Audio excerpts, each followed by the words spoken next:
Welcome to The Decision from Nashville EO, where you will hear the rest of the story after tough decisions were made by entrepreneurs who faced adversity and lived to tell about it.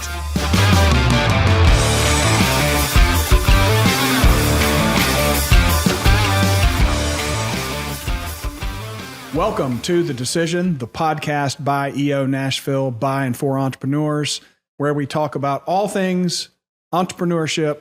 And with me, as always, Mr. Robert Hartline. Thanks for having me again. Thanks for having me in this beautiful facility. You may notice we've upgraded Robert has upgraded a few things. We make these little incremental... Just getting better and better. That's what we do in EO.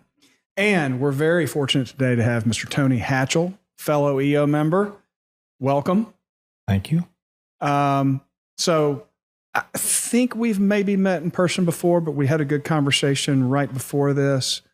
And I had an inkling that you have a very interesting and unique journey in entrepreneurship, one that many people think about and hope that never happens.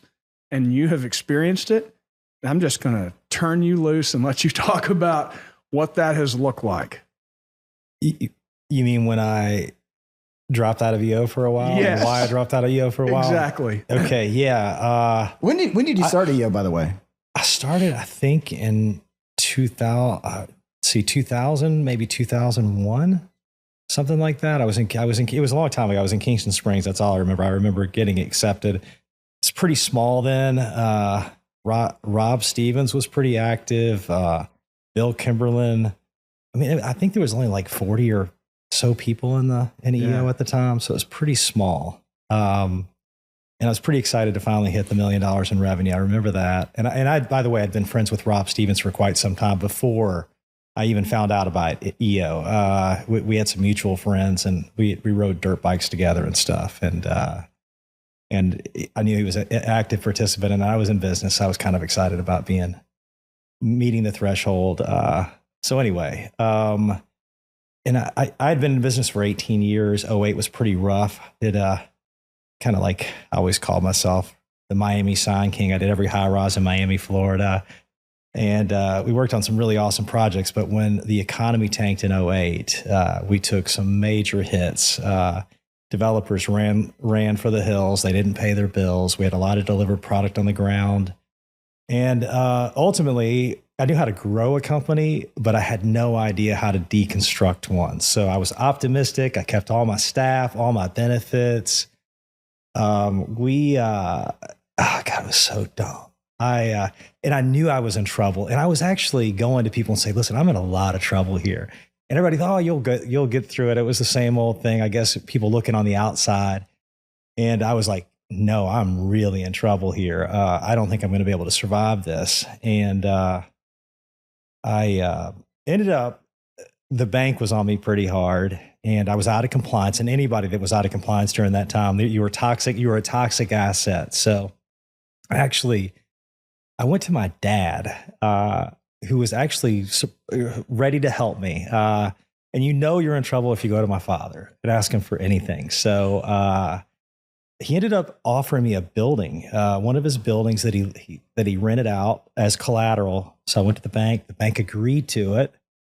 And this is actually, so imagine 2008 not having any money, losing about $2 million in no pays. And I struggling to make payroll, stealing from Peter to pay Paul. I mean, I was a train wreck, and I couldn't sleep, couldn't eat. It was just a horrible time of my life. And I had no idea that I was really falling apart on the inside. It was affecting my health, but I had no idea. I looked healthy as could be. I was doing exercise every day. I mean, I was like a fanatic. The weekend before I was supposed to sign the deal with the bank, I actually took my kids roller skating to Brentwood Skate Center, and I fell on the skating floor and I broke my femur. And I'm actually on all fours out in the middle of the skating ring, and the guy's telling me to get up. I guess one of the owners or whatever. I was like, listen, I can't get up. I'm pretty sure I broke my femur. He said, man, that's impossible. So I actually scoot off this skating ring. Actually, he clears the entire floor. It's embarrassing. And I drag myself off the floor and I actually go and stand up on the wall. And I figure, you know what? I probably dislocated my hip.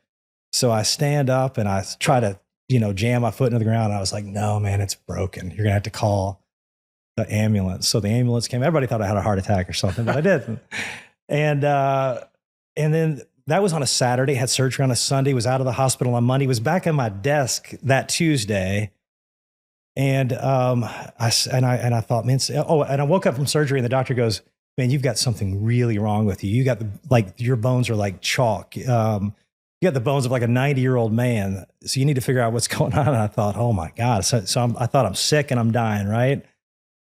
And so I called the bank, or actually I emailed the bank. It was Avenue Bank at the time. And I said, man, I can't do this deal. I'm really sick. And man, I can't afford to have, if I die, you're going to take this building from my father. He's going to lose everything. He's 80 years old. He did his deal. He's retired. And not 2 hours later, there is a note call. There's a knock on my door. No kidding. Avenue Bank had already sent somebody to my office to deliver a note call. And as soon as that sheriff left my office, and this is me like 2 days out of surgery. The phone is ringing and it's the banker. I'm not going to say his name because actually he's a nice guy, but he's under whatever. And he's like, we had a deal. And he goes, we're going to come take everything from you. We had a deal. And I was like, look, man, I can't. I said, if this was your health and you thought that you might be dying, would you sign this? Could you sit across from your dad at Christmas and say, I'm sorry I lost your building? And not only that, but it was an over collateralized loan. So I was already making a big mistake. It wasn't enough money to really get me out of trouble. It was just enough rope to hang me for a little while longer, So yeah. So I held to my guns, and of course they came and took everything, but what was funny is this is 2008, I was in trouble. The bankruptcies happened, right? 2011, I was screwed, but there was 3 years, man, where I was under immense pressure. I didn't know how I was going to do it. I didn't have any cash.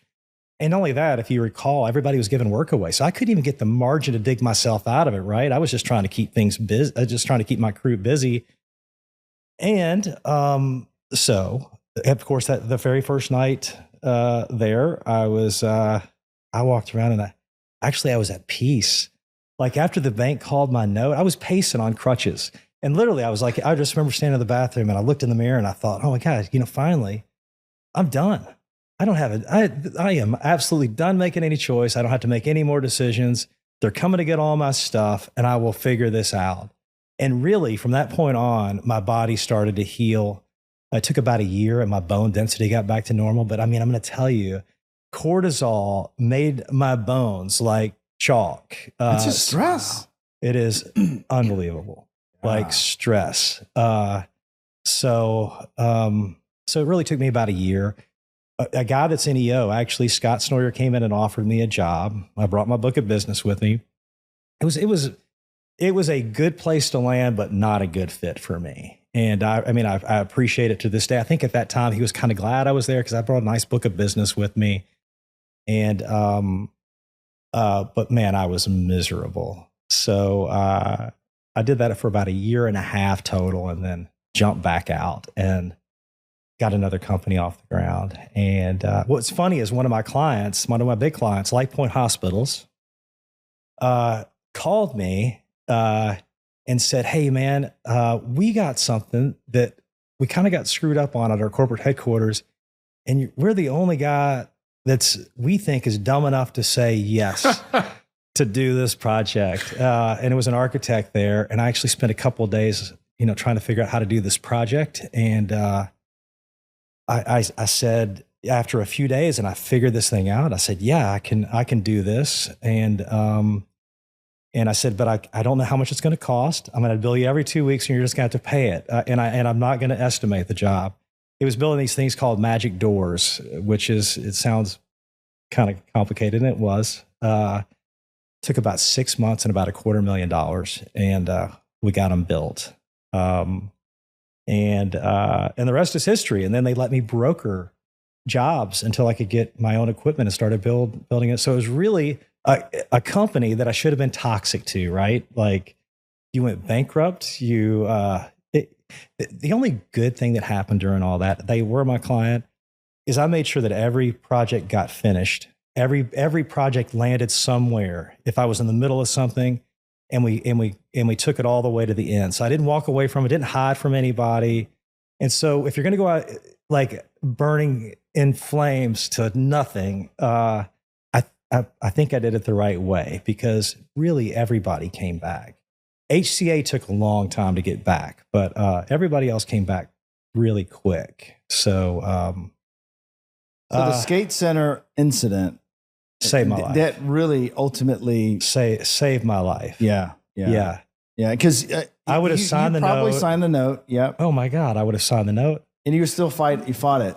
Yeah, you were sort of just been in the fight. I would have been, I would have had no idea how to say it until it was too late. I would have probably just stroked out, or died. But I mean, there was so many reasons why that needed to happen.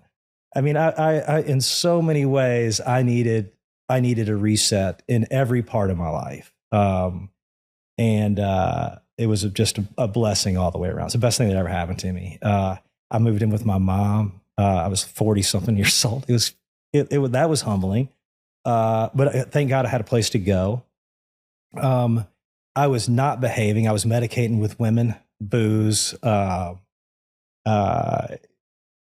just bad karma. I was ashamed of myself. I hated myself. I mean, I was just doing some really awful things, and I hurt a lot of people around me.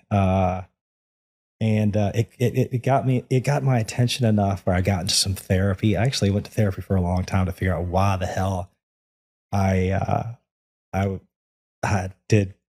just didn't behave. And I needed to stop, and I needed I needed to find a way to not hate myself so much. So, diversity kind of whips you into shape, and I paid attention to it. And I was the kind of guy that when my kids were small, we'd go to the game, and instead everybody else was going out to dinner. I was like, listen, I'm going to take you back to the house. We're going to drop you off. I'm going back to the office. Saturday and Sunday, where was I? I was at the office. I was never at home. And when I wasn't home, I was never present. I was never at the dinner table. I was a million miles away. I was, just ran around scared all the time, always saying yes to projects I should have never said yes to, but I always figured it out, so my head was always working, like trying to figure out, I'd sell some crazy display or some children's interactive piece, and I'd have to figure this thing out, so I just spent all this time inside of my head trying to figure out, okay, how do I make a pneumatic circuit to do this? Or, it's like, so am I rambling right now? No, this is, I mean, I'm sitting here resonating with all of this. I mean, this story about not being present with your kids, this Christmas, I had my family sit around the TV and look at old Christmas videos. And when Google Glasses came out, I bought some glasses, and I used to film all of our Christmases. And I put these little glasses on, and the kids are playing around with, hanging ornaments on the tree. And I'm watching the very first video, and I'm getting wine. And like every minute and a half, I'm like taking sips, and I'm seeing it from the angle of how it really happened. And I'm watching it going, am I going to take another drink? Why am I taking another drink already? And then I'm realizing how disconnected I was with my whole family when I was drinking. And so when you were saying all this, I was like, yeah. And we are these problem-solving engines. And we get off on that. That's also an addiction. Yeah, and we're putting sugar in the gas tank at the same time. Yeah. Yeah, we think we're solving the problems, and really the root of it is kind of somewhere else. I mean, I'm speaking from somebody who drank like a damn fish, Yeah, I was miserable. Yeah. Thought I was okay, but I was miserable. Now, can you see that in other people now that you're where you are today? Can you see yourself in other people, like the earlier version of you? I kind of, first of all, I ran around with a lot of people that were just like me. Welcome to EO. And when I was trying to get out of that lifestyle, I had to separate myself from people that encouraged me to be that guy. I kind of surrounded myself with people that were scoundrels, that I needed to break away from, so I could kind of clear my head and figure out and just get clean from it. I will tell you, I wasn't like a huge alcoholic. That wasn't my thing. I'm probably more medicated with just other things. Yeah. So alcohol wasn't always a huge thing, and now alcohol is just something I just choose to avoid. I no matter what, I still make poor decisions when I drink. So not a good place for me to be. But round 2 on my company, I think I've done a lot better. My wife would tell you I've done a lot better. I shut it off pretty much. I don't carry quite as much of the burden around with me. When you lose everything and you have to start over again, it's kind of nice because no bank wants to give you any money. See, if you don't have cash, you're not doing anything. So I built the company with cash, which was really, really nice. And even today, I'm not really beholden to a bank, which is fantastic. I think I have, maybe one note with the bank right now, and it's not very much. I think I owe $12,000 on it. So I run my company off an American Express card. And by the way, I just got that like 2 years ago. Up until then, I mean, if I didn't have any money, I just didn't have any money. But I still pay for everything. I don't have terms with any of my vendors. I pay for everything that go. So and I like it. So it's a good way to if you could do it, it's a great way to operate a business. I could. What also resonated with your story about the bank and when I first joined EO, I was at an EO Nerve and talking about how to grow your company, and instead of getting investors or giving away equity, your house, and it's like, yeah, I have equity. I'll use my house. And then when things were not going well and I owed the bank a lot of money, then I was like, oh my gosh, now I'm going to lose the house. Yeah. And I mean, it is a risk that, man, I don't know if I'd want to do that again. So it's just something that we all have to struggle with. It's like, what is your risk profile to do that? Because you can grow faster with cash, with the loan, with money. Yep. Or you can take a different approach and grow slowly, and Yeah, being homeless is hard. Right. It's the only thing that still keeps me up at night is chasing cash right now. So it still stresses me out because I don't have any place really to go if I'm short on payroll. The bank wants me to set up a credit line. I just haven't done it yet. Not that banker though. Not that banker. No. But from his perspective, like, gosh, I mean, all banks are like this. Well, we're a different kind of bank. Oh, we're just different. All banks are the same. I mean, they're in the business to do one thing and one thing only: mitigate risk and lend to the best possible outcome that they possibly can. That's it. And sometimes they win some, and sometimes they lose some. And it's the same thing with us. We win some and we lose some. So it's we all take risks. So the cool thing is, and I'll say this: everybody that I owed money to when I went out of business, all my vendors. When I was back in business and I was ordering things, I would actually pay them $200 here, $500 there. I think I made every vendor that I used when I went bankrupt whole on my second journey. The only person that I did not do that to was the bank. So I was pretty upset with them for a little while. I bet you were. I mean, because I'm sure. Mainly because I thought they were more human than that. And I just thought, because, of course, because we're not like your normal bank. Right. That's the story, right? And then you find out, man, you're just like, that's just your business. That's what you have to do. I understand. It's a brand. It's a brand. It's a marketing trick. So when you were going through that, were you in form at the time? I think so. I recluse. So I'm pretty sure I'd already dropped out at that time. Is this I think I actually called a meeting with my farm and said, listen, I'm just not doing this anymore. I'm out. Now, were you open about your situation? I don't know that I was. I don't think I was. I don't think so. Do you think if you could do it over again, were you not being vulnerable in your form? Absolutely not. And why do you think you weren't? Because I was terrible at being vulnerable. That was just absolutely not my. I was embarrassed, really. I was humiliated. I couldn't believe I was in the position I was in. And you fast forward to now, I would be very vulnerable with my current form. They're great guys, very, very smart. I would never even let myself get that far into trouble before I would bring this up with these guys. I mean, there's still days. There was a moment in 2019 when I thought, oh my God, I really screwed up. I bought a building, put a whole bunch of money in it. I had a project manager that thought that I thought I had another $500,000 to bill on a project. Turns out he'd overbilled, way pre-billed on stuff, and I had no money. And I thought, oh my God, I'm about to go out of business again. And then COVID. Well, this was even like before COVID. So, right. And then anyway, it's hard, but we made it through. So it wasn't that bad, but it's still pretty rough. I don't even think I was in back and forum.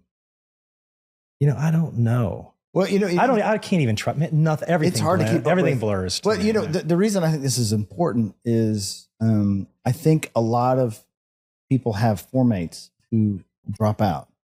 Oh yeah. And little does the rest of the forum understand what's really happening behind the scenes. And if you don't have a healthy forum that does go deep, that gets the vulnerability to come out, then, you are at a risk for a lot of different things going on. In the worst time in your entire life, if everything falling apart around you and you had nobody to talk about. I isolate. I really do tend to isolate when I'm in in general, I'm fairly antisocial. Meaning that this is the first time I think the first time I got to speak to you was at the holiday party. Yeah, I don't go to a lot of events. It's like, who are you? And he's like, been in forever. I like small one-on-one intimate conversations. I'm not a guy that's going to go out and work a room. Never want to be that guy. I just very selective. I have a small limited circle.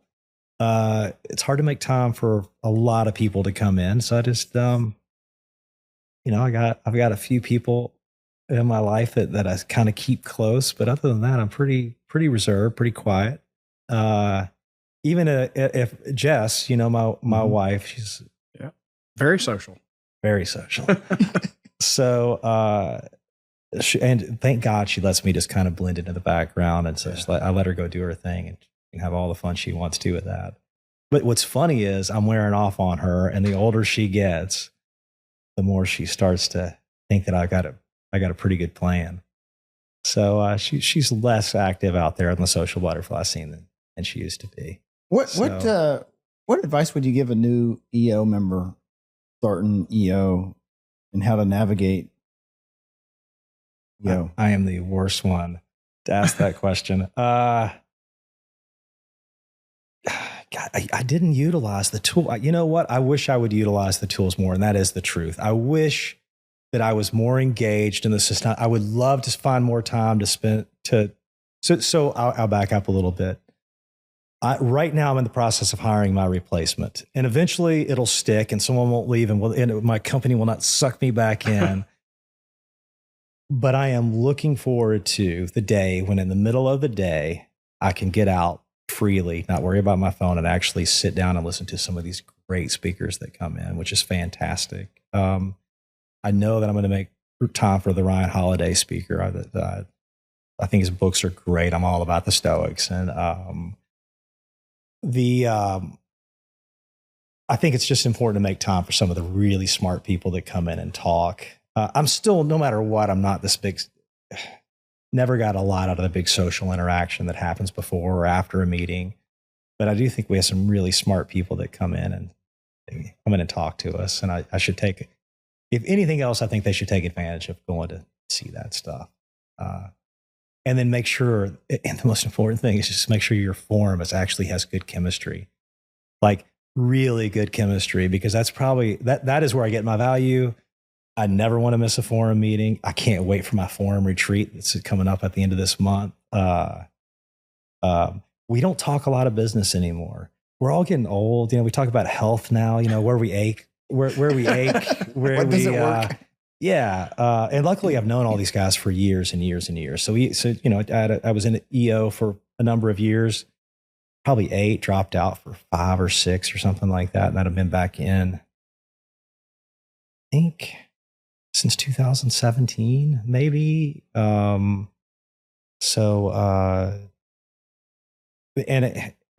These guys are really good. But again, they've all bought, they've all sold. They're retired, they're not retired. I haven't done any of those things. I've involuntarily retired before. So I'm in a different phase of my life. But I still don't have to talk about all that stuff with them because, that's what I was going to say. Business is not as important to me as it was when I was younger. What's important to me now is my health, how I feel, peace of mind. I mean, I would trade everything for peace of mind. I mean, that's the hardest thing to achieve, right? I mean, it's the pinnacle. It's the pinnacle. Having good relationships with my kids. Man, I watch my kids now. The kid all of my kids are all entrepreneurial, so it's really fun to watch them. They have a roofing company. They just had an evaluation done. Blew me away. I was like, man, are you kidding me? So proud. And then this is the kid that, spent a lot of time in jail, got kicked out of every school in Nashville, Tennessee. I didn't think he would live to 19 years old. And I was the responsible parent because I had custody of him. So, and I was really nervous. And he just picked up one day, just decided he didn't want to be bad anymore. At 18, when he realized he could get in a lot of trouble and turned his entire life around. And so watching him at 32 now, it's pretty amazing to see what he's accomplished in a very short amount of time. Did you see a lot of yourself in him? I don't know. I don't know. My oldest one is who I see the most. We're very, very much alike. He's in the process of getting another company off the ground. He fought some addiction issues on his own and lost everything. So he's on the dig out phase right now. My 20-year-old has actually bought a franchise from the other brother, bought a house in Chattanooga, and he's getting a company off the ground there. And then one's about to graduate. He's a senior, about to graduate, who just is not sure he wants to go to college. He's thinking about going to a trade school so he can start a company. So that might be his path. I didn't go to school. I was a terrible student, barely made it out of high school. I never even passed Algebra 1. And they passed me out of pity, if that tells you anything, from Father Ryan. It was like, so I always knew I needed to be in business or I would be in a lot of trouble. My father was an entrepreneur. He retired really young. I think he sold his company at 42. Smart guy, hard worker.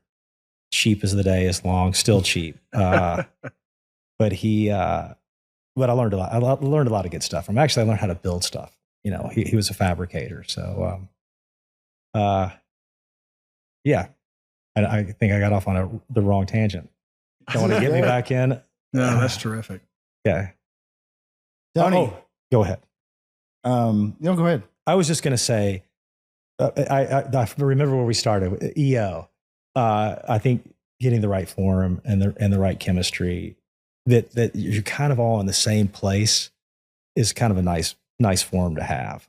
And it just so happens that all the guys I'm in forum with are actually in the same place, where we care more about our family and what our personal lives look like, and how attentive we are to our families than anything else.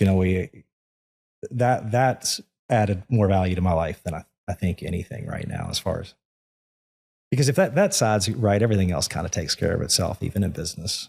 We've had a lot of those same conversations. I think we're right behind you guys in terms of age. We've been together for 16 or 17 years, and we're just at that point where those conversations tend to dominate. What's going on with wife and kids and family, and at the end of the day, that's the thing that really matters. We don't want to fail at that. That's right. If you can be successful at that, then I think at least for me, you've achieved some level of success, no matter what happens in business. Yeah, and that's what I love about EO. It's not about your business. Yeah, we have these lives to live, and we get to see people that gone through a struggle. You made it through, and some people think that's the worst thing that happened to them, is to lose their business. Yeah, And it happened, and then you moved on, and boom. And the word you used, blessing.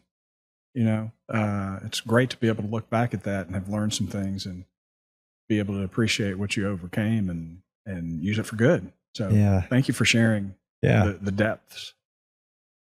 Thanks, Tony. Yeah. Welcome.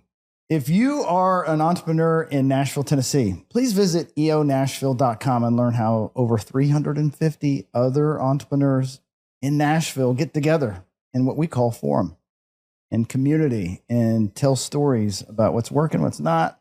Maybe you need some help with an important decision. You have some friends to help you along.